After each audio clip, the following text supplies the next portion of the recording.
लगभग 400 घंटे और 17 दिनों के बाद यह ऑपरेशन सफल हुआ। 41 मजदूर सुरक्षित बाहर निकाले गए और इसीलिए अब आपको सीधा उत्तरकाशी लिए चलते हैं। हमारे दो सहयोगी इस वक्त वहां से सीधा कनेक्ट हैं।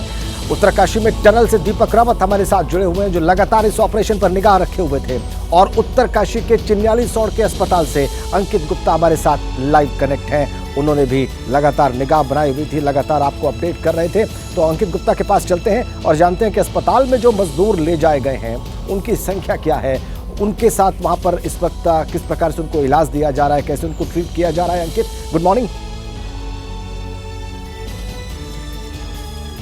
जी गुड मॉर्निंग। और निश्चित तौर पर ये गुड मॉर्निंग इन मजदूरों के लिए भी है जो पिछले 17 दिनों से अंधकार में थे, लेकिन आज की सुबह उन तमाम मजदूरों ने आज की सुबह देखी है, क्योंकि उनके लिए भी ये सुबह कितनी महत्वपूर्ण है समझा जा सकता है। पिछले 17 दिन उन्होंने एक अंधकार जो है टनल में गुजारे हैं और उस दौरान उनके सामने कई तरह की चुनौतियां थीं। शुरुआत में तो ये भी नहीं पता था कि बाहर निकलेंगे तो कैसे निकलेंगे, लेकिन तस्वीरें पहले आपको दिखाते हैं कि इस वक्त जहां पर मैं इस सामुदायिक स्वास्थ्य केंद्र चिन्यालीसौड़ पर मौजूद हूं, यहां पर सिर्फ जो है कुछ सुरक्षाकर्मी हैं और कुछ एम्बुलेंस हैं। जो तमाम एम्बुलेंस जो इनको लेकर के या रात में यहाँ पर पहुंची थी 10 साढ़े 10 बजे के बीच में, वो तमाम एम्बुलेंस वापस जा चुकी हैं। और अब क्योंकि अंदर डॉक्टर्स की टीम है और वो लगातार उन पर निगरानी बनाए हुए हैं। आपको एक जानकारी देना चाहूंगा कि जो तमाम मजदूर जब यहाँ पर पहुंचे हैं तो सबसे पहले यहाँ पर भी उनका हेल्थ चेकअप किया गया है। उनका ब्लड, उनका जो है ऑक्सीजन लेवल क्या था, उनका हार्ट बीट क्या था, उनका पल्स क्या था, और एंजाइटी वगैरह तो नहीं है। तो तमाम जो बेसिक चेकअप में जो पाया गया है कि ये मजदूर पूरी तरह से जो है नॉर्मल काफी हद तक लग रहे हैं। हालांकि उनको ऑब्जर्वेशन रखा जाएगा, 24 से 48 घंटे मुमकिन है, लेकिन जो शुरुआती तौर पर जो चेकअप किया गया है उसमें किसी तरह की दिक्कत नहीं है। एक और जानकारी निकल के सामने आ रही है कि तमाम मजदूर जो है पहले जब यहाँ पर पहुंचे हैं तो काफी देर तक जो है सोए नहीं थे। हालांकि उसके बाद में कुछ लोग सोए हैं, लेकिन उसमें से भी कई लोग अब जाग चुके हैं, क्योंकि ये सुबह निश्चित तौर पर एक बड़ी सुबह है, एक खास सुबह है। बेशक बेशक अंकित, उनके लिए तो बहुत बड़ी सुबह है, उनके परिवारों के लिए बिल्कुल नई सुबह है, और सुबह आप सबके लिए भी है जो लगातार इस ऑपरेशन पर निगाह बनाए हुए थे और पल पल की अपडेट हमारे दर्शकों को दे रहे थे। दीपक भी लगातार वहां पर मौजूद थे, अभी भी उसी टनल के बाहर से आपको लाइव कनेक्ट दिखाई दे रहे हैं इस वक्त स्क्रीन पर। दीपक, वेरी गुड मॉर्निंग। क्या देख रहे हैं इस वक्त आप वहां पर? जी गुड मॉर्निंग। जिस तरीके से अंकित कह रहे थे कि गुड मॉर्निंग सिर्फ उन 41 लोगों के लिए नहीं बल्कि पूरे देश के लिए भाई गुड मॉर्निंग है, क्योंकि 41 लोग सुरक्षित बिल्कुल सेफ तरीके से बाहर आए हैं। और टनल की जहां तक बात है तो टनल से थोड़ी दूरी पर मैं मौजूद हूं, क्योंकि टनल पे इस वक्त नेटवर्क की समस्या है। लेकिन आज जो जानकारी मिल रही है उसके मुताबिक एक जांच टीम दोबारा टनल के अंदर जाएगी, वो देखेगी कि आखिर ये हादसा किस तरीके से हुआ, क्यों हुआ, और इसको रेस्क्यू ऑपरेशन को जिस तरीके से चलाया गया उसमें जो अड़चनें आई वो किस तरीके से आई है। तो एक जाँच टीम का इंतजार यहाँ पर रहेगा। जब लोग यहाँ पर आएंगे देखेंगे कि क्या स्थिति रही। जो तमाम हीरोज़ थे वो अभी भी टनल के आसपास मौजूद हैं, जिन्होंने इन 41 लोगों को बाहर निकाला, क्योंकि देर रात तक ये पूरा ऑपरेशन चला। वो रेड माइनर्स जिनकी हम बात कर रहे हैं वो भी अभी टनल के आसपास मौजूद हैं। वो भी उनसे भी जानकारी जुटाएंगे कि आखिर उनको कितनी मुश्किलें आई इस पूरे रेस्क्यू ऑपरेशन को कंप्लीट करने में, क्योंकि आखिरी मौके पर इन्हीं रेड माइनर्स ने हिम्मत दिखाई। जो 10 मीटर और से 12 मीटर की जो खुदाई थी इन्हीं लोगों ने की उस 800 mm के पाइप के भीतर जाकर, जो बहुत मुश्किल काम था, और उसी वजह से ये 41 मजदूर आज बाहर खुली हवा में सांस ले पा रहे हैं। तो उनका बहुत बड़ा योगदान है, हर किसी का योगदान है। ये अलग बात है कि एनजीटी ने भले रेट माइनिंग को मना करा हो, क्योंकि कोयले की खदान से कोयला हाथ से निकालने की विधा रेट माइनिंग सामने आती है, लेकिन आज वो जीवन दान देने वाले रेट माइनर्स हैं हमारे आपके सामने। चलिए आगे बढ़ते हैं, लाइव टिप्स की बात करते हैं, और सबसे पहले आपको इन्वेस्टमेंट की टिप्स के बारे में बताते हैं, और ये आपको बताने जा रहे हैं market expert Ashok Agarwal. Market में पैसा लगाने के लिए अच्छे इन्वेस्टमेंट के ऊपर बुक्स हैं। आप उन बुक्स को पढ़ें, मार्केट के बारे में जानें, फिर कंपनी के बारे में रिसर्च करें, इंडस्ट्री के बारे में रिसर्च करें, ट्रैक रिकॉर्ड के बारे में देखें, मैनेजमेंट के बारे में देखें। और उस मार्केट एक दिन का गेम नहीं है। मार्केट में इन्वेस्टमेंट करने का मतलब है लंबे टाइम तक इन्वेस्ट करना। तो जल्दी में इन्वेस्टमेंट ना करें, सोच समझ कर इन्वेस्ट करें। तो बच्चों को खाना खिलाना माओ के लिए एक बहुत बड़ा चैलेंज होता है। कब, कितना, कैसे खिलाएं, न्यूट्रिशन वैल्यू क्या हो, ये सारी टिप्स आपको मिलेगी हमारे एक्सपर्ट। खाने में रुचि विकसित कराइए 2-3 तरीके से।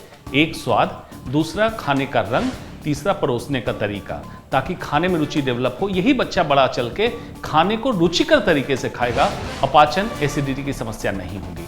आपने अगर मोबाइल पे ये किया, बच्चे को इन्वॉल्व किया, तो ब्रेन हार्मोन्स, ब्रेन में जो केमिकल्स रिलीज होते हैं डिफरेंट रिलीज होते हैं, जिसमें बच्चे में देखा गया obesity, distracted mind, split mind, disorientation and distraction जैसी समस्या ज़्यादा आती है। इसलिए खाने से मोबाइल या टेलीविज़न या किसी भी डिजिटल माध्यम का इस्तेमाल बच्चे को खिलाने के लिए ना करें तो बेहतर है। उत्तरकाशी की सुरंग में रेस्क्यू हुआ पूरा। टनल में फंसे सभी 41 मजदूर सुरक्षित रेस्क्यू किए गए। हादसे के 17वें दिन सुरंग से सुरक्षित निकले सभी मजदूर। मंगलवार रात करीब 7:30 बजे शुरू हुआ था मजदूरों को निकालने का काम। करीब 8:45 बजे तक सभी 41 मजदूरों को सुरक्षित निकाला गया। सुरंग से बाहर आए सभी मजदूरों का पहले सीएम पुष्कर सिंह धामी ने स्वागत किया। मजदूरों को माला पहनाकर किया गया उनका स्वागत। उत्तराखंड के सीएम पुष्कर सिंह धामी ने बहुत देर तक की मजदूरों से बातचीत, मजदूरों के स्वास्थ्य के बारे में जानकारी ली। मेडिकल चेकअप के बाद सभी मजदूरों को जिला अस्पताल भेजा गया। रेस्क्यू टीम का हिस्सा रहे एनडीआरएफ जवान से एबीपी न्यूज ने की बातचीत। रेस्क्यू ऑपरेशन के बारे में ली जानकारी। मजदूरों के पास सबसे पहले पहुंचे थे एनडीआरएफ के देवदूत। रेस्क्यू ऑपरेशन पूरा करने के बाद जोश में दिखे एनडीआरएफ के जवान। भारत माता की जय के नारे लगाए। पिछले 16 दिनों से सुरंग पर डटे हुए थे एनडीआरएफ के हीरोज। मजदूरों के रेस्क्यू ऑपरेशन को लेकर मुख्यमंत्री पुष्कर सिंह धामी का बयान। रेस्क्यू ऑपरेशन में लगी सभी टीम्स का जताया आभार। सीएम बोले सभी के प्रयास से कामयाब हुआ ऑपरेशन। मजदूरों के लिए उत्तराखंड सरकार का ऐलान। सभी मजदूरों को 1-1 लाख रुपए राहत राशि देगी धामी सरकार। मुख्यमंत्री पुष्कर सिंह धामी ने किया ऐलान। मजदूरी की कंपनी से उत्तराखंड सरकार करेगी अनुरोध। मजदूरों को 15 से 30 दिन की छुट्टी बगैर सैलरी काटे दी जाए। मुख्यमंत्री पुष्कर सिंह धामी का बयान। मजदूरों के सकुशल बाहर आते ही परिजन खुश। हिमाचल प्रदेश के मंडी के मजदूर की सकुशल वापसी पर परिवार ने ली राहत की सांस। सुरंग के भीतर फंसा बिहार के भोजपुर का मजदूर सकुशल रेस्क्यू किया गया। पिछले 16 दिन से सुरंग में फंसा था सबाह अहमद। परिवार के लोगों ने बांटी मिठाइयां। केंद्रीय सड़क परिवहन मंत्री नितिन गडकरी बोले जल्दी ही किया जाएगा टनल का ऑडिट। रेस्क्यू ऑपरेशन की कामयाबी पर सभी एजेंसियों के काम की तारीफ की। मजदूरों का स्वास्थ्य परीक्षण करने के बाद किया गया अस्पताल रवाना। मुख्यमंत्री पुष्कर सिंह धामी ने मजदूरों को एम्बुलेंस में बिठाकर रवाना किया। सुरंग के अंदर फंसे झारखंड के मजदूर भी बाहर आए। मजदूरों के सकुशल रेस्क्यू पर परिजनों ने ली राहत की सांस। उत्तराखंड और केंद्र सरकार का आभार जताया। मिर्जापुर के रहने वाले अखिलेश सुरंग से बाहर आए। अखिलेश के घर खुशी का माहौल। बेटे के सकुशल वापसी पर जलाए गए दिए और मोमबत्ती। सुरंग से सुरक्षित निकला टनकपुर का मजदूर। सकुशल रेस्क्यू पर परिवार के लोग खुश। पिछले कई दिनों से प्रार्थना कर रहे परिवार के लोग। रेस्क्यू ऑपरेशन को लेकर एसपी प्रमुख अखिलेश यादव बोले हादसे के बाद पहाड़ में चल रहे बड़े बड़े प्रोजेक्ट पर सवाल। अखिलेश बोले घटना से सबक लेगी धामी सरकार। सुरंग से सकुशल बाहर आया लखीमपुर खीरी का मंजीत। 12 नवंबर से टनल में फंसा हुआ था मंजीत। परिवार के लोगों ने लड्डू बांटकर खुशी जाहिर की। श्रावस्ती के मोतीपुर कला गांव में खुशी का माहौल। सुरंग में फंसे सभी 6 मजदूर सकुशल बाहर आए। सूचना के बाद परिजनों ने मिठाइयां बांटी। रेस्क्यू ऑपरेशन की कामयाबी पर पीएम मोदी की फोन पर बातचीत। रेस्क्यू किए गए मजदूरों से प्रधानमंत्री मोदी ने बातचीत की। मजदूरों के स्वास्थ्य के बारे में जानकारी ली। मजदूरों के सकुशल रेस्क्यू पर गृह मंत्री अमित शाह का एक्स पर पोस्ट लिखा। पीएम मोदी ने हर संभव संसाधन उपलब्ध कराए। अभियान पर लगातार नजर बनाए हुए थे पीएम। गृह मंत्री अमित शाह ने रेस्क्यू ऑपरेशन की कामयाबी पर सीएम पुष्कर सिंह धामी से बातचीत की, उनकी तारीफ की। पोस्ट में लिखा रेस्क्यू ऑपरेशन को सफल बनाने के लिए सीएम और उनकी पूरी टीम के प्रयासों को बधाई। सुरंग में फंसे ओडिशा के मजदूरों के सफल रेस्क्यू पर परिजन खुश। भगवान बत्रा के घर जाकर जश्न का माहौल दिखाया। पिछले कई दिनों से परिजन परेशान थे, अब राहत की सांस ली। मजदूरों के सफल रेस्क्यू पर बोले बीजेपी के राष्ट्रीय महासचिव तरुण चुग। पीएम मोदी पीएमओ, एनडीआरएफ और एसडीआरएफ का जताया आभार। राहत में जुटी एजेंसियों के काम की भी सराहना की। बीजेपी के राष्ट्रीय अध्यक्ष जेपी नड्डा का एक्स पर पोस्ट लिखा, टनल में फंसे 41 मजदूरों के सुरक्षित रेस्क्यू का समाचार सुनकर खुशी हुई। रेस्क्यू में जुटी टीम्स के काम की सराहना की। रेस्क्यू ऑपरेशन की कामयाबी पर उत्तराखंड के राज्यसभा सांसद अनिल बलूनी का पोस्ट, केंद्र की मदद के लिए पीएम मोदी का जताया आभार। केंद्र और राज्य सरकार के विभागों के समन्वय से कामयाब हुआ ऑपरेशन। सुरंग से बाहर आने के बाद मजदूरों को लाया गया अस्पताल। चिन्याली सौड़ में अस्पताल में मजदूरों के लिए रिजर्व रखे गए थे 41 बेड। डॉक्टर्स की टीम कर रही है मजदूरों के स्वास्थ्य की जांच। सच हुई बाबा बौखनाक के पशवा की भविष्यवाणी। 3 दिन के भीतर मजदूरों के सुरंग से बाहर आने की कही थी बात। मजदूरों के बाहर निकलने को लेकर दिया था वचन। रेस्क्यू ऑपरेशन शुरू होने से पहले बाबा बौखनाथ की शरण में पहुंचे थे मुख्यमंत्री धामी। सीएम धामी का रेस्क्यू ऑपरेशन की कामयाबी के लिए बाबा बौखनाथ का आशीर्वाद। अभी सुरंग के बाहर अस्थायी तौर पर बनाया गया है मंदिर। सीएम पुष्कर सिंह धामी का बड़ा बयान, सुरंग के मुहाने पर बनेगा बाबा बौखनाक देवता का मंदिर। बौखनाक देवता में स्थानीय लोगों की मान्यता। दिल्ली में शीतकालीन सत्र से पहले प्रधानमंत्री आवास पर केंद्रीय मंत्रिपरिषद और कैबिनेट की बैठक हुई। तमाम मुद्दों पर बैठक में मंथन हुआ।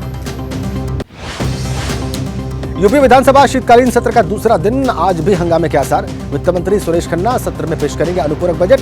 सदन में करीब 6 अध्यादेश को पेश किया जाएगा।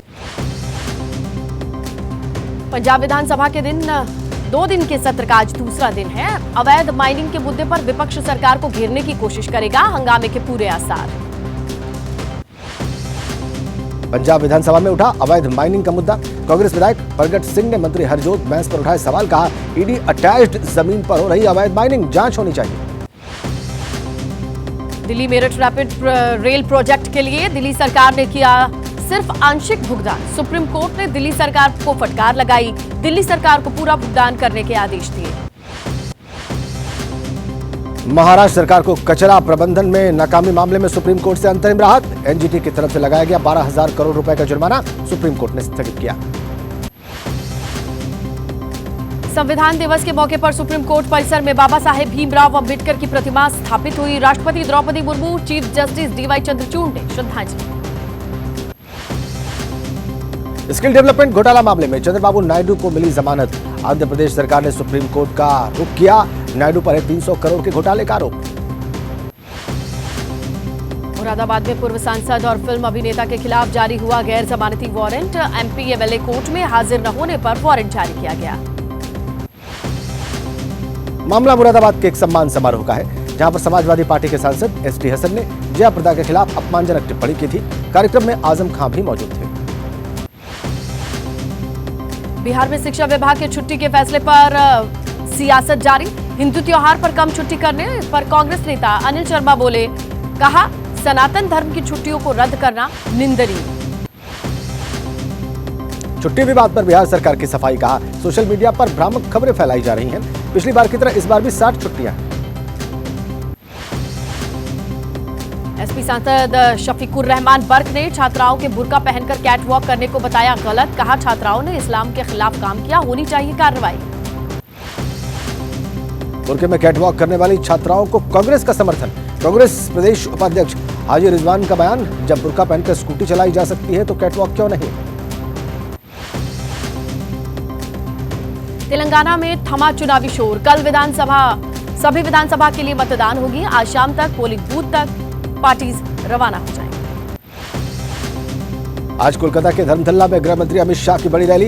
विक्टोरिया हाउस के सामने विशाल जनसभा को शाह करेंगे संबोधित। टीएमसी के विरोध प्रदर्शन के खिलाफ बीजेपी की रैली। केरल के दौरे पर रहेंगे राहुल गांधी। अपने संसदीय क्षेत्र वायनाड में कई कार्यक्रमों में शामिल होंगे। विभिन्न परियोजनाओं का लोकार्पण शिलान्यास का भी कार्यक्रम है। दिल्ली के जवाहर भवन में मल्लिकार्जुन खड़गे के सार्वजनिक जीवन के 5 दशकों पर आधारित पुस्तक होगी लॉन्च। सोनिया गांधी करेंगी पुस्तक का विमोचन। राजस्थान में बीजेपी की जीत को लेकर बीजेपी आश्वस्त है। बीजेपी के भीतर खाने में सीएम चेहरे पर मंथन शुरू। 2024 के लिहाज से वसुंधरा राजे पर बीजेपी लगा सकती है दांव। तेलंगाना विधानसभा चुनाव के लिए मुख्य निर्वाचन अधिकारी विकास राय की अपील। निष्पक्ष चुनाव के लिए सभी राजनीतिक दलों और उम्मीदवारों को नियमों का पालन करना होगा। जयपुर में बोले बीजेपी नेता ओम प्रकाश माथुर, कहा कि राजस्थान और छत्तीसगढ़ में होगी बीजेपी की जीत। बीजेपी को बदलाव पर विश्वास है, ऐतिहासिक मतों से बीजेपी विजयी होगी। चुनाव प्रचार के आखिरी दिन बीआरएस नेता के कविता ने निकाला रोड शो। तेलंगाना में विधानसभा सीटों में शतक लगाने का दावा किया, कहा जनता के आशीर्वाद से फिर से बनेगी सरकार। चुनाव प्रचार के आखिरी दिन ओवैसी ने अमित शाह पर बोला हमला, कहा कि मुसलमानों के डेवलपमेंट की बात पर क्यों राष्ट्रवाद खत्म हो जाता है। चुनाव प्रचार के आखिरी दिन महाराष्ट्र सीएम एकनाथ शिंदे की तेलंगाना के आदिलाबाद में रैली। बीजेपी प्रत्याशी के समर्थन में शिंदे ने किया रोड शो, जनता से की बीजेपी को वोट करने की अपील। हैदराबाद के मलकाजगिरी में राहुल प्रियंका ने रोड शो किया। प्रचार के आखिरी दिन कांग्रेस के लिए जनता से वोट अपील की। राहुल बोले आपकी सेवा के लिए हमेशा रहेंगे मौजूद। वीडियो के जरिए तेलंगाना की जनता को सोनिया गांधी का संदेश, कहा आपके बीच नहीं आ पाई पर आपके दिल के करीब हूं। हमारा संकल्प है कि आपको एक ईमानदार सरकार दें।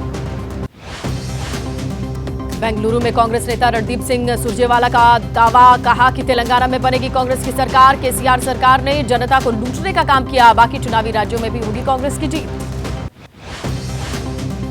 हैदराबाद में एआईएमआईएम के जलसे में बोले अकबरुद्दीन, कहा एआईएमआईएम से निकली हुई आवाज ही मुसलमानों की आवाज। कांग्रेस ने एमआईएम के साथ धोखा किया। चुनाव में मुफ्त की योजनाओं की घोषणा पर आज सुप्रीम कोर्ट में सुनवाई। सबसे पहले कोर्ट ने 2013 में इस मसले पर आए अपने फैसले पर समीक्षा करना है। हेट स्पीच पर आज सुप्रीम कोर्ट में सुनवाई। सुप्रीम कोर्ट पहले भी दे चुका है निर्देश, सांप्रदायिक बयान देने वालों पर फौरन दर्ज हो एफआईआर।